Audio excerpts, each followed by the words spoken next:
عزیز طلباء و طالبات، آج ہمارا موضوع طنز و مزاح، مفہوم اور اہمیت ہے۔ ہنسی انسان کی جبلت میں شامل ہے، اسی لیے اشرف المخلوقات کو حیوان ناطق کے ساتھ ساتھ حیوان ظریف بھی کہا جاتا ہے۔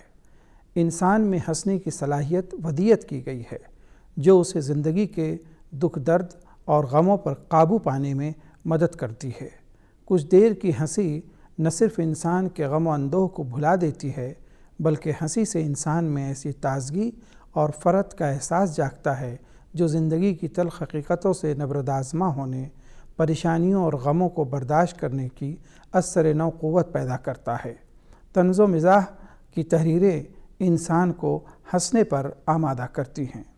ہنسی کے نمودار ہونے کے مختلف محرکات یا وجوہات ہو سکتے ہیں: بزلہ سنجی، نکتہ فہمی، احساس برتری، فاتحانہ جذبہ، حاضر دماغی، تحریف، فقاہت، متاعبات، اچانک پن، تضاد، احمقانہ حرکتیں، دوسروں کی کمزوریوں پر ان کی اصلاح کے لیے ہنسنا، خود کے کسی ستم ظریفی کا شکار نہ ہونے کا احساس، اور کبھی کبھی انسان اپنے اوپر آئی مصیبت پر ہنس پڑتا ہے تاکہ اس کا احساس کم ہو اور ہنگامی فرار حاصل کر سکے۔ ماہرین کا کہنا ہے کہ انسانی چہرے کے اعصاب و عضلات شدت سے حساس ہوتے ہیں۔ ان کا کھنچاؤ آدمی کے مزاج میں انقباض پیدا کرتا ہے۔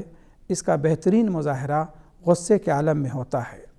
اس کے برعکس ہنسی اور قہقہے ہی انسانی کے اعصابی تناؤ کو ڈھیلا کرتے ہیں اور اس کی لاشعوری یاسیت کو دور کرتے ہیں۔ پرمزاح گفتگو اور لطائف سننے کے بعد لوگ بہت زیادہ پرسکون اور مطمئن محسوس کرتے ہیں۔ ہنسی متعدی ہوتی ہے۔ اگر ایک آدمی ہنستا ہے تو دوسرے بھی خواہ ہنسنے پر مائل ہو جاتے ہیں۔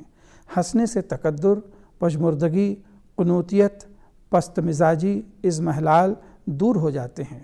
تفنن و تفریح کی وجہ سے قلبی اطمینان اور سکون ملتا ہے۔ ہنسی کی مختلف قسمیں ہوتی ہیں۔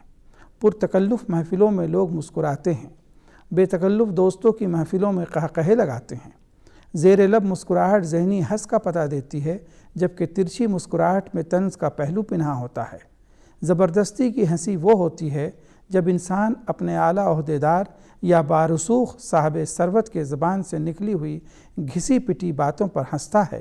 وہ ہنسی دل سے نہیں بلکہ مجبوری یا مصلحت کے تحت ہوتی ہے۔ چھوٹے بچوں کی ہنسی کھلکھلاہٹ اور معصومیت سے بھری ہوتی ہے۔ جسم پر ہلکی سی جنبش، گدگدی بچوں کو ہنسنے پر آمادہ کرتی ہے، جبکہ بڑوں کے لیے الفاظ و واقعات ذہنی گدگدی اور ہنسی کے محرکات ہوتے ہیں۔ مجتبیٰ حسین انسانی زندگی میں ہنسی کی اہمیت پر روشنی ڈالتے ہوئے لکھتے ہیں کہ میں ہنسی کو ایک مقدس فریضہ جانتا ہوں اور قہقہہ لگانے کو دنیا کا سب سے بڑا ایڈونچر۔ ادب کے ذریعے ہنسنے ہنسانے کا فن طنز و مزاح نگاری یا ظرافت نگاری کہلاتا ہے۔ طنز و مزاح صنف نہیں بلکہ اسلوب یعنی طرز تحریر ہے۔ اس اسلوب کو قلمکاروں نے مختلف اصناف میں برتا ہے، جیسے داستان، ناول، ڈرامہ، خطوط، سفرنامہ، خاکہ، سوانح، مضامین اور انشائیہ وغیرہ۔ انشائیہ میں طنز و مزاحیہ اسلوب کو برتنے کی گنجائش سب سے زیادہ ہوتی ہے، اور اردو میں طنز و مزاحیہ ادب کے سرمایے پر نظر ڈالیں تو اس کا بخوبی اندازہ ہو جاتا ہے۔ اس کا بہت بڑا حصہ انشائیوں پر مشتمل ہے، اور انشائیوں میں طنز و مزاح کو اس قدر استعمال کیا گیا کہ دونوں ایک دوسرے کے متبادل نظر آنے لگتے ہیں۔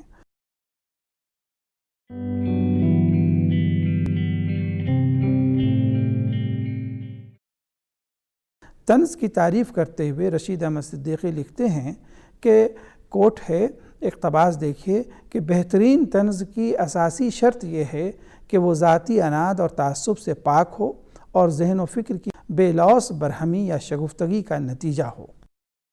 طنز میں کسی شے کے لیے طنز نگار کی ناپسندیدگی اور احساس برتری نمایاں ہوتی ہے، لیکن اس ناپسندیدگی کے اظہار کے پیچھے اصلاحی مقصد پنہاں ہوتا ہے۔ طنز میں غالب عنصر نشتریت کا ہوتا ہے۔ طنز نگار سماج میں پھیلی برائیوں، بے اعتدالیوں اور خامیوں کی طرف طنزیہ اشارہ کرتا ہے تو ان سے برہم ہوتا ہے، ان میں بدلاؤ کا خواہاں ہوتا ہے۔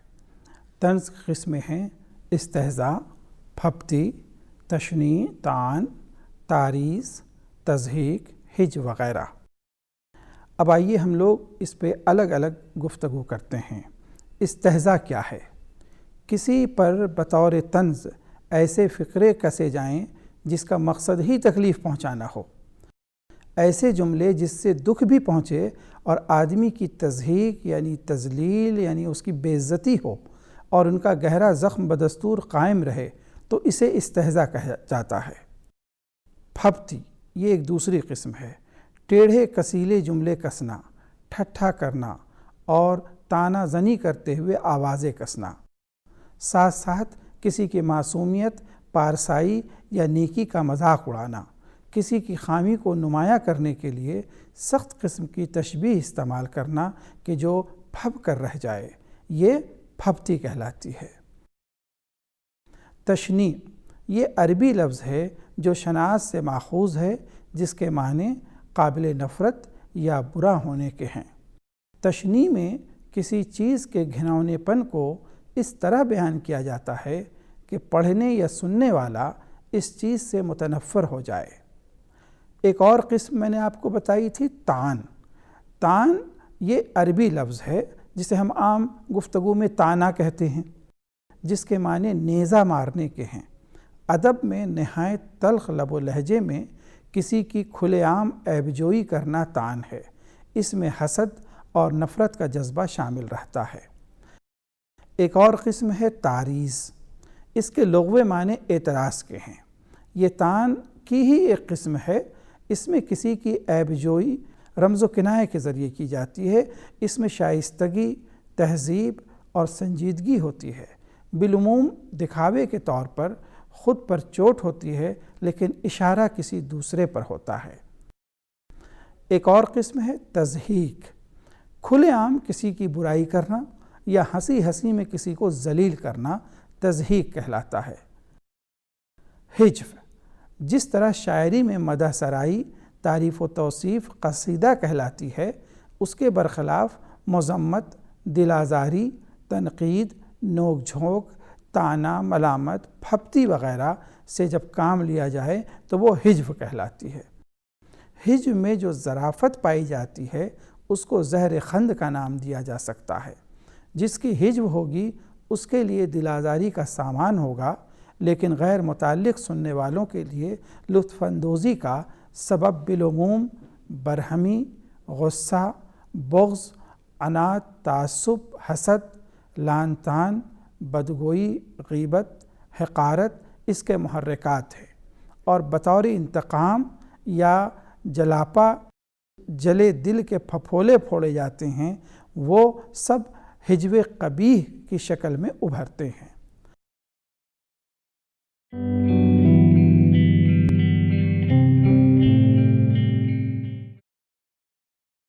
مزاح کی تعریف مشتاق احمد یوسفی نے اس طرح کی ہے۔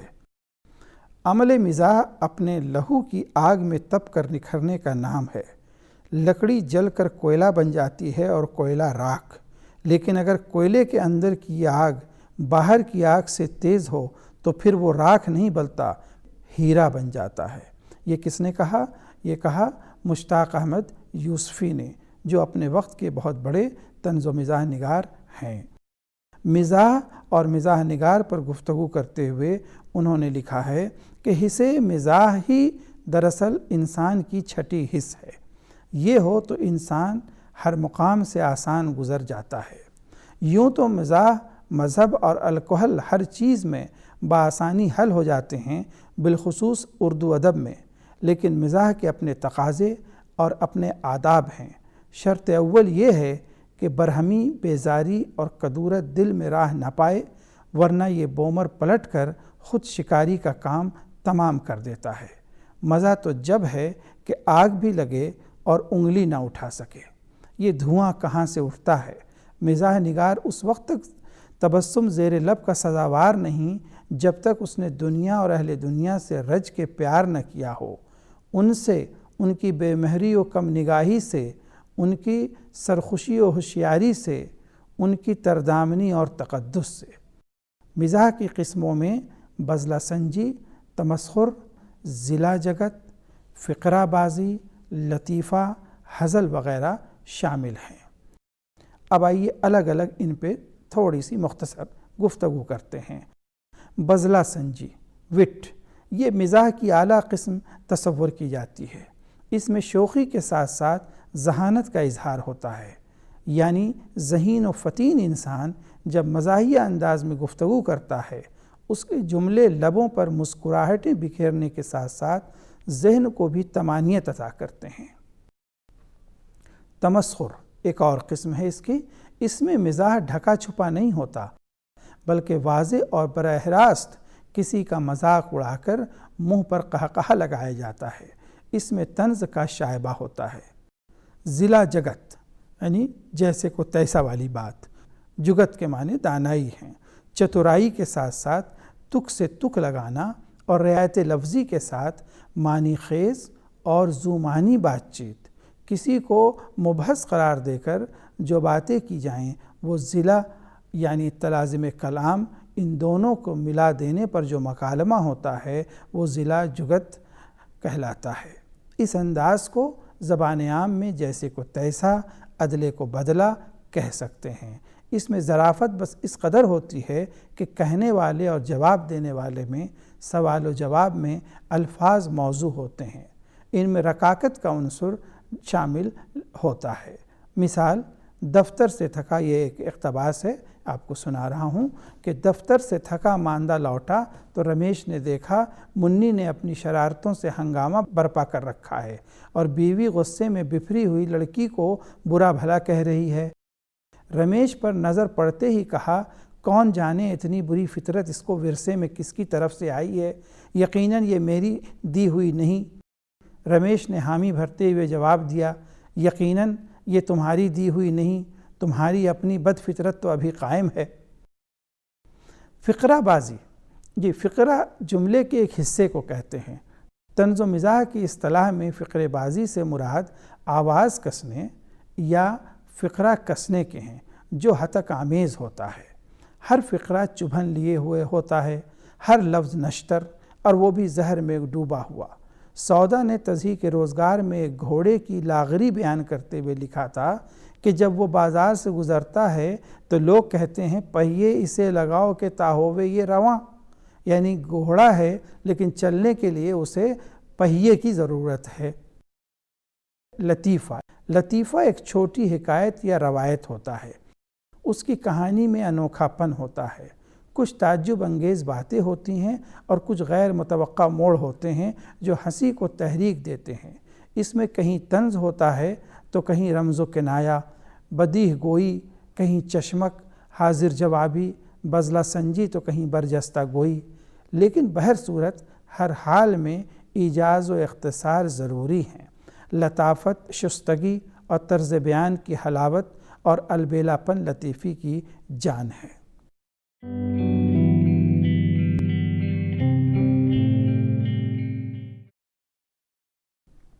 ہزل، یہ بھی ایک قسم ہے۔ ہزل میں بھی غزل کی طرح ہر شعر جدا ہوتا ہے اور قافیہ اور ردیف کی پابندی کی جاتی ہے۔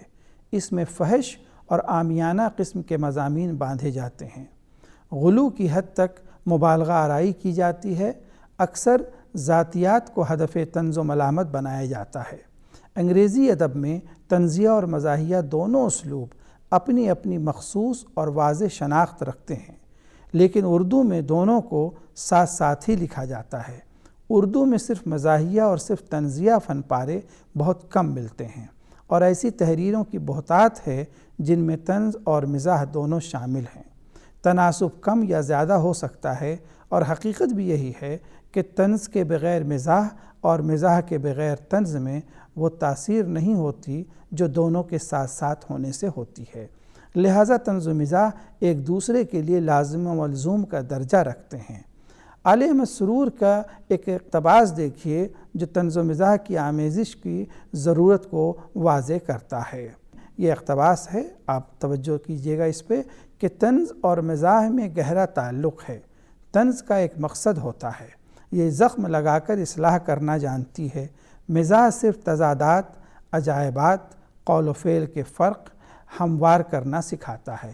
مزاح میں طنز کی لے ضروری نہیں، مگر طنز میں ادبیت اور دلکشی مزاح کی چاشنی سے آتی ہے۔ ایک اور جگہ اپنے خیال کی وضاحت کرتے ہوئے وہ لکھتے ہیں، اعلیٰ طنز میں ظرافت اور ادبی حسن دونوں ضروری ہیں۔ خالص ظرافت نشیب و فراز کا احساس دلا کر حسرت و انبساط پیدا کرتی ہے۔ طنز میں مسرت اور خوشی ملی جلی ہوتی ہے۔ اسلوب کی طرح طنز و مزاح کا حسن بھی یہی ہے کہ اس کے غازہ و رنگ پر نظر نہ پڑے، یعنی تلوار کر جائے کام اپنا مگر نظر نہ آئے۔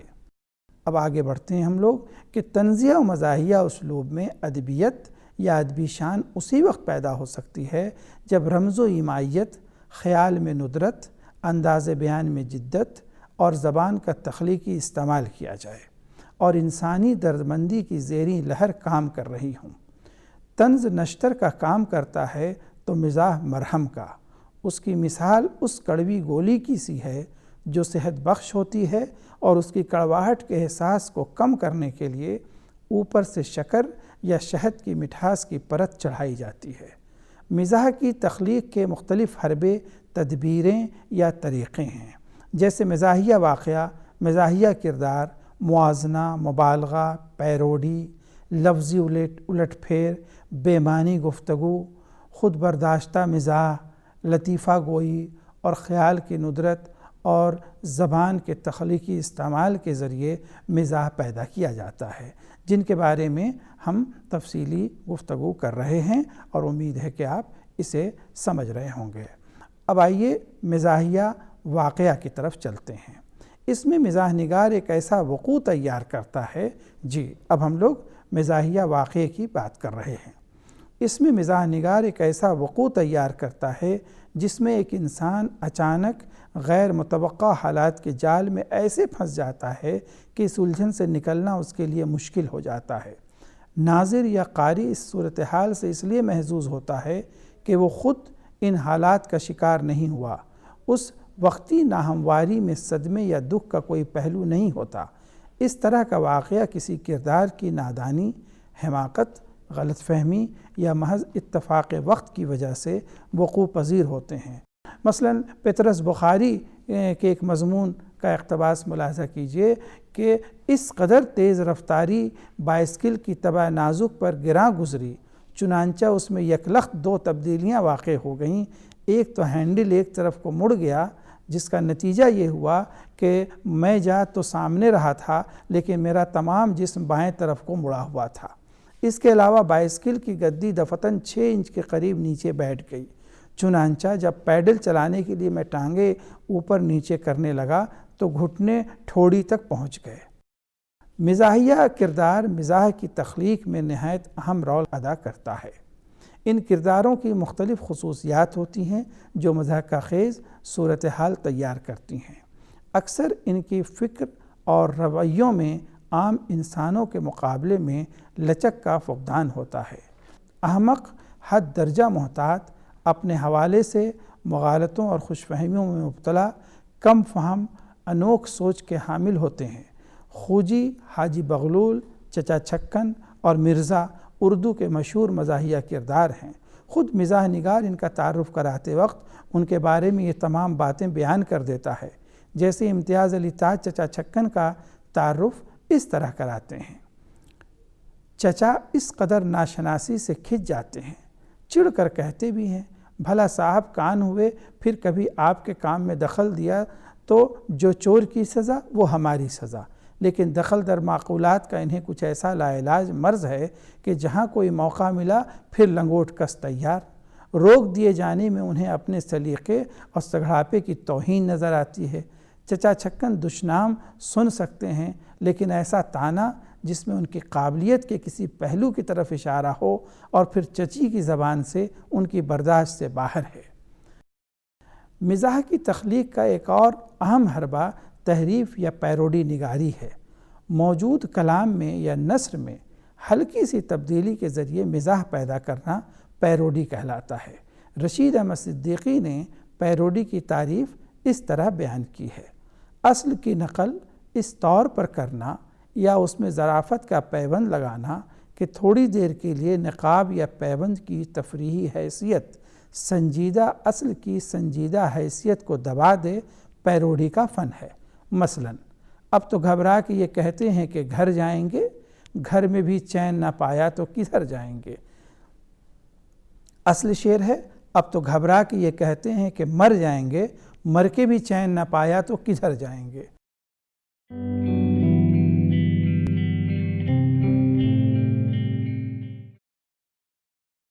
اب آئیے موازنہ پہ بات کرتے ہیں۔ موازنہ میں دو ایسی چیزوں کا موازنہ کیا جاتا ہے، تقابل کیا جاتا ہے، جن میں مشابہت کم اور تضاد زیادہ ہوتا ہے، جس کی وجہ سے ناہمواری پیدا ہوتی ہے جو ہنسی کو تحریک دیتی ہے۔ دھوبی اور لیڈر کا موازنہ کرتے ہوئے رشید احمد صدیقی لکھتے ہیں، آیا دھوبی لیڈر کی ترقی یافتہ صورت ہے یا لیڈر دھوبی کی تنزل یافتہ شکل؟ دونوں دھوتے پچھاڑتے ہیں، دھوبی گندے چکٹ کپڑے علیحدہ لے جا کر دھوتا ہے، صاف و سجل کر کے دوبارہ پہننے کے قابل بنا دیتا ہے۔ لیڈر برسر عام گندے کپڑے دھوتا ہے اور گندگی اچھالتا ہے۔ لیڈر کا مقصد نجاست دور کرنے کا اتنا نہیں ہوتا جتنا نجاست کا بکھیرنا ہوتا ہے۔ رشید احمد صدیقی نے یہاں دھوبی اور لیڈر میں مشابہت اور تضاد کو یکجا کر کے لیڈر پر بھی طنز کیا ہے اور مزاح بھی تخلیق کی ہے۔ مبالغہ، کسی بات کو بڑھا چڑھا کر پیش کرنا مبالغہ کہلاتا ہے۔ طنز و مزاح نگار کسی بھی موضوع کو مزاح کی تخلیق کے لیے مبالغہ آمیز بنا کر پیش کرتا ہے۔ اسی مبالغے کی وجہ سے لوگ اس طرف متوجہ ہوتے ہیں۔ لفظی بازیگری میں تکرار، رعایت لفظی، تجنیس، حسن تعلیل اور الفاظ کے رد و بدل کے ذریعے مزاح پیدا کیا جاتا ہے۔ لطیفہ گوئی اور بعض اوقات بے معنی گفتگو سے بھی مزاح نمو پاتا ہے۔ خالص مزاح کی تخلیق خود برداشتہ مزاح، پہیلیاں یا معمے، مزاحیہ واقعہ، بے معنی باتوں سے مزاح نمو اور زبان کی تخلیقی و اختراعی استعمال سے کی جاتی ہے۔ جو مزاح کی سب سے بہترین قسم ہوتی ہے اس میں کسی کی دل آزاری نہیں ہوتی۔ خود برداشتہ مزاح، راوی خود اپنے آپ کو طنز و مزاح کا ہدف بنا کر کوئی واقعہ سنائے۔ خود برداشتہ مزاح کو سب سے بلند پایا اور صاف ستھرا مزاح تصور کیا جاتا ہے، اور یہ دماغی صحت کا بیان ثبوت ہے۔ جس انسان میں حصے مزاح جس قدر ودیت کردہ ہوتا ہے وہ اتنا ہی بذلہ سنج ہوتا ہے۔ انسان کسی اور پر کیے گئے مذاق سے بخوشی لطف اندوز ہوتا ہے، کیونکہ طنز و مزاح کا نشانہ کوئی اور ہے، اور اس کے برخلاف ہم پر مذاق کیا جاتا ہے تو ہماری انا کو دھکا لگتا ہے، اور یہ بات ہمیں نہایت ناگوار گزرتی ہے کہ کوئی ہماری کمزوری یا خامی پر ہنسے۔ یہ اس لیے بھی ہوتا ہے کہ ہم سب اپنی کمزوریوں اور خامیوں سے بخوبی واقف رہتے ہیں، گو ان کا اقرار نہیں کرتے، اسی لیے دوسروں کے انہی عیبوں پر ہنس کر احساس کمتری کو مٹانا چاہتے ہیں اور اپنے آپ کو کسی اور کی زد سے محفوظ پا کر طمانیت سے ہنستے ہیں۔ پہیلیاں یا معمے جن کے جواب غیر متوقع طور پر نہایت آسان ہوتے ہیں، اس سے بھی مزاح نمودار ہوتا ہے۔ ان میں نہ کسی پر طنز ہوتا ہے اور نہ کسی کی دل آزاری ہوتی ہے۔ مزاحیہ واقعہ میں کوئی نارمل سنجیدہ شخص ایسی مضحکہ خیز صورتحال میں پھنس کر مسخرہ نظر آنے لگتا ہے جس سے دیکھنے یا پڑھنے والے کو ہنسی کی تحریک ملتی ہے۔ اچانک کسی الجھن میں گرفتار ہو جانا جو دوسروں کے لیے ہنسی کا باعث بن سکتی ہے، جیسے کسی کا کیلے کے چھلکے سے پھسل کر گر جانا، دو لوگوں کا آپس میں اچانک ٹکرا جانا۔ بے معنی مزاح میں حماقت اور بے ڈھنگے پن کے عناصر ہنسی کو تحریک دیتے ہیں۔ بے موقع غیر متعلق غلط سلط اور غیر منطقی باتیں، جیسے ایک ایسی گفتگو یا سوال و جواب جس میں کسی غیر معقول سوال کا اتنا ہی بے معنی جواب دیا جائے، جیسے تمہاری گھڑی کیا وقت بتاتی ہے؟ جواب: بتاتی کہاں ہے، خود ہی دیکھ لینا پڑتا ہے۔ تو اس طرح سے طنز و مزاح پیدا کیا جاتا ہے۔